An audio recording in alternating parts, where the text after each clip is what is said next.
Mi nombre es Carlos Enrique Sánchez Martínez, alias El Cholo, originario de Guadalajara, Jalisco. Ando en esta situación por ser contra del CJNG.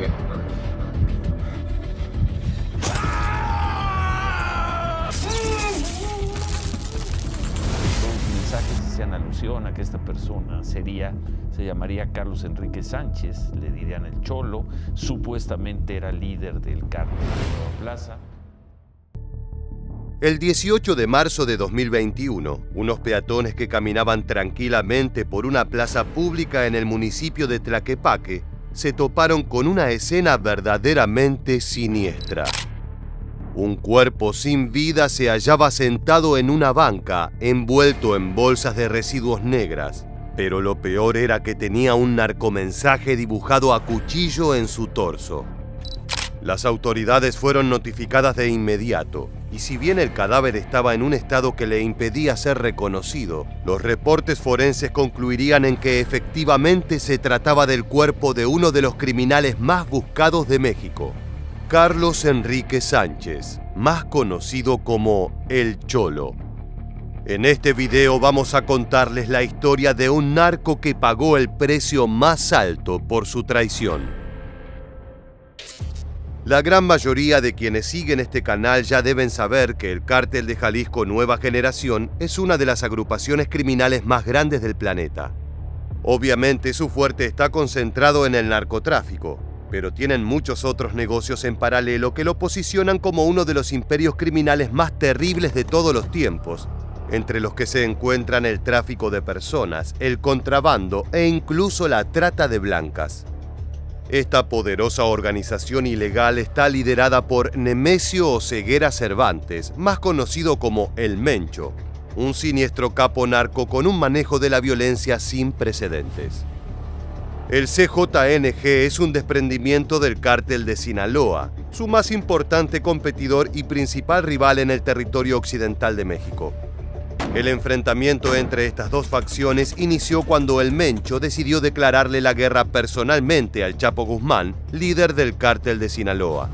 El atrevimiento del jefe del CJNG estaba motorizado por una ambición de poder que no conocía techo, y esa justamente fue su mayor herramienta: estar dispuesto a todo por conseguir el dominio del negocio. Por más que suene descabellado, en las guerras y enfrentamientos narcos había algunos límites que no se cruzaban, pero cuando El Mencho irrumpió en la escena como jefe del CJNG, se alcanzaron niveles de violencia jamás vistos hasta ese momento. Los sicarios liderados por Oseguera Cervantes no tenían reservas morales a la hora de defender el territorio de Jalisco, área que les permitía un ingreso a Estados Unidos de forma bastante sencilla, algo a lo que no estaban dispuestos a renunciar. Entre los hombres del Mencho, más precisamente en la posición de mano derecha, se encontraba El Cholo, nuestro protagonista. Era uno de los lugartenientes más importantes dentro del CJNG y hombre de extrema confianza de Oseguera Cervantes, cosa que no era para nada menor considerando que el capo narco era muy receloso y difícil de tratar. El Cholo era un protegido de Valencia Salazar, alias el 85, socio fundador del Cártel de Jalisco Nueva Generación y asociado principal del Mencho en la consolidación del imperio del CJNG. Entonces, ¿en qué momento el Cholo empieza a transitar su camino hacia la sentencia de muerte? Si bien El Mencho dirigía al CJNG, este no podía estar en todo y tenía que delegar tareas, para lo que El Cholo era una de las personas de su máxima confianza. Se habían conocido cuando ambos trabajaban a la par para el Cártel del Milenio, pero Oseguera Cervantes tenía una ambición desmedida que lo llevó a escalar y liderar la organización. En un principio, Carlos Enrique Sánchez estaba cómodo en su posición de subalterno, dado que El Mencho lo consideraba uno de los hombres más importantes de la organización. Tal es así que le delegaba algunas de las misiones más importantes y sanguinarias que El Cholo cumplía perfectamente y sin cuestionar. Entre estas tareas se encontraban coordinar el retiro y entrega de sustancias narcóticas, la intimidación de los enemigos mediante ataques cruentos que eran filmados y distribuidos por las redes sociales, entre otras labores que estaban a la altura de las de cualquier capo narco. Según fuentes externas, la razón por la cual el Cholo decidió traicionar al Mencho fue por envidia y hambre de poder, dado que su notoriedad era mucho menor que la del líder de la organización, aunque ambos cumplían un papel igual de importante para su funcionamiento. Lo que Carlos Enrique Sánchez no sabía era que esa envidia lo condenaría al peor de los finales. Desde su nacimiento, el crecimiento del CJNG fue imparable, acompañando el ascenso de la figura del Mencho como nuevo capo narco, incluso disputándole el lugar a los grandes jefes como el Chapo Guzmán o Pablo Escobar. Para ese entonces, el Cholo se sentía tan importante como el Mencho para la organización y empezó a sentir que su trabajo no estaba siendo valorado como era debido. Si bien estaba al tanto de lo que el CJNG le hacía a sus enemigos, que iba desde descuartizarlos vivos hasta disolverlos en ácido en grandes tanques de aceite, la ambición de reconocimiento pudo más y el Cholo comenzó a indisciplinarse. De la noche a la mañana empezó a llevar adelante trabajos por su cuenta, como atentados sin la aprobación del Mencho, conversaciones y decisiones comerciales a espaldas de su jefe, y por sobre todas las cosas, el inicio de sus propios proyectos personales.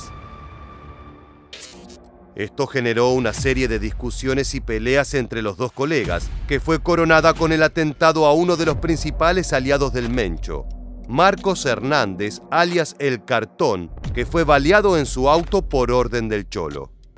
Y fue justo en ese punto donde se dio el inicio formal de la guerra entre el Mencho y Carlos Enrique Sánchez, quien formaría junto a algunos aliados que trabajaban con él en el CJNG una agrupación llamada el Cártel de Nueva Plaza. Habiendo aprendido todo de su maestro, el Cholo empezó a implementar los mismos métodos que el Mencho utilizó para ascender rápidamente al poder con el CJNG.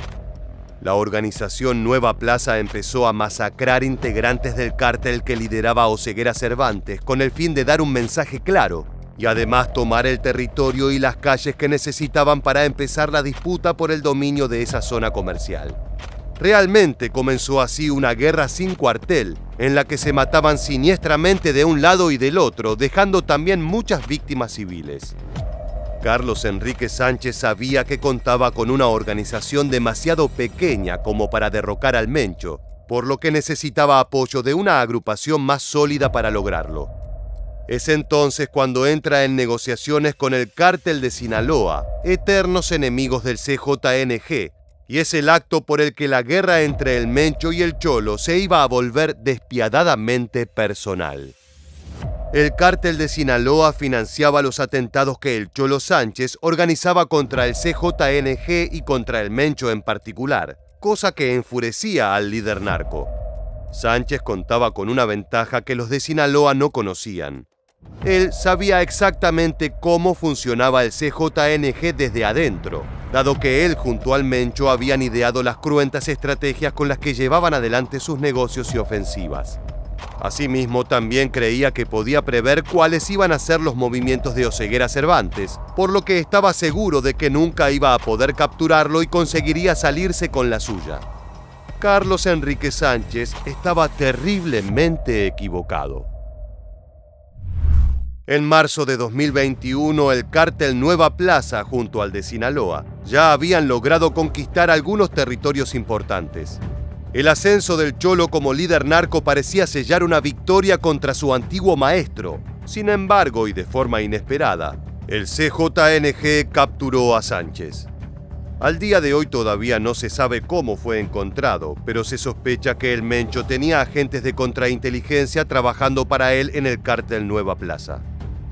En un video difundido por el CJNG, un Cholo muy desmejorado y sabiendo el destino que le esperaba, confiesa haber cometido una batería de crímenes impresionantes en las que involucraba al Cártel de Sinaloa y al jefe de la policía mexicana, Omar García Harfuch.